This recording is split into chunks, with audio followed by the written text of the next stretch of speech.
This particular topic, about which we have discussed previously also, but today I wanted to rediscuss this in a slightly different way.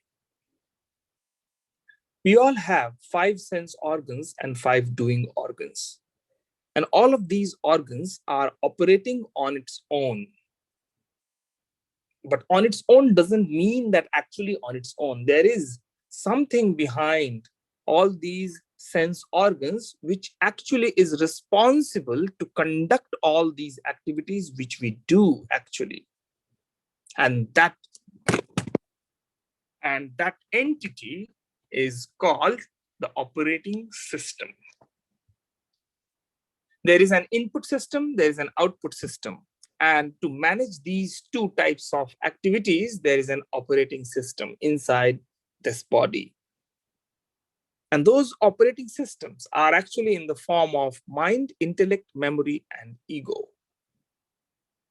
Most of the people in this world have been confined themselves towards these input and output activities only and related with these operating systems. But the reality is that we are not just these. The eyes, the ears, the nose, the tongue, the skin through which we are sensing the outside world. But the question comes, who is sensing?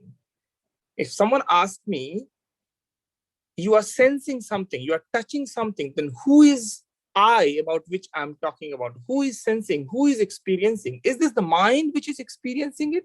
Is it my intellect which is experiencing it? Is it my memory or is it my ego? What are all these? Which one of these 4 operating systems is experiencing whatever I am experiencing through these sense organs? In fact, reality is that I am separate from all these entities. I'm neither mind, I'm neither an intellect. I'm not just a memory, and I am not an ego as an entity. The I exists separately than all these items. All these items, be it sense organ, doing organ, or operating system, are just the tool for me to operate in this world for certain specific objective. But I am separate from all these entities. But the paradox is that I don't realize who am I, because all these entities, so many entities, the sense organs, the doing organs, the operating system, and there are so many other things inside this body that I'm completely engrossed in all these things, experiencing the outside world only. I'm not able to identify what the entity I am as an individual. And knowing that is the spirituality. How would I know? How would I come to know that what I as an entity is? Who am I? That's the real objective to know. And that can be known only and only when we have the control on all these sense organs as well as on all these operating system as well. But who is having the control? Who is going to have the control? It's me only who will have the control on all these things, because I am the king of all these activities, of all these doings and experiencing outside.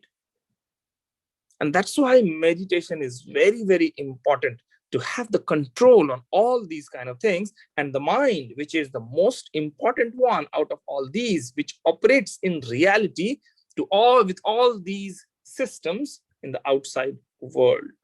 What we think, what we realize, what we experience, and what we do, our habits, are all karma. Everything is linked with this mind, because mind is actually operating here and there to do this and that and all those kind of things.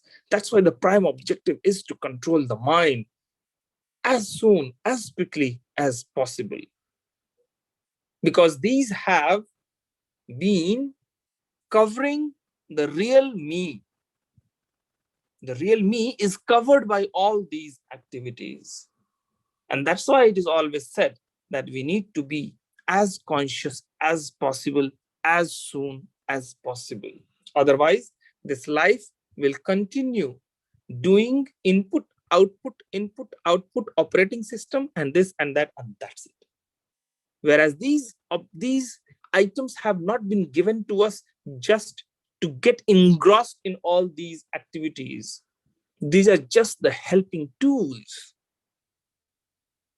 These are just the helping tools to live the life, and that's it. The real objective is something else. The problem, what happens is, we forget the originality and we are moving around all these temporary things, be it mind, intellect, memory, or ego. The wise people, those who have the wisdom, they know what is the reality. And the day we all would realize our reality, we would understand how much time we have lost in past, just being engrossed in all these sense organs and doing organs and the mind and memory and ego. So be a wise person to identify, to know who you are, how you would be able to achieve that objective. That's why Vihangam meditation, the presence of the master, helps us to identify ourselves, to know ourselves better at the root itself. So please don't just get engrossed in all these sense organs and doing organs and just in thought process. The real experience comes at a conscious level. Change yourself to be as conscious as possible. Thank you very much for listening today.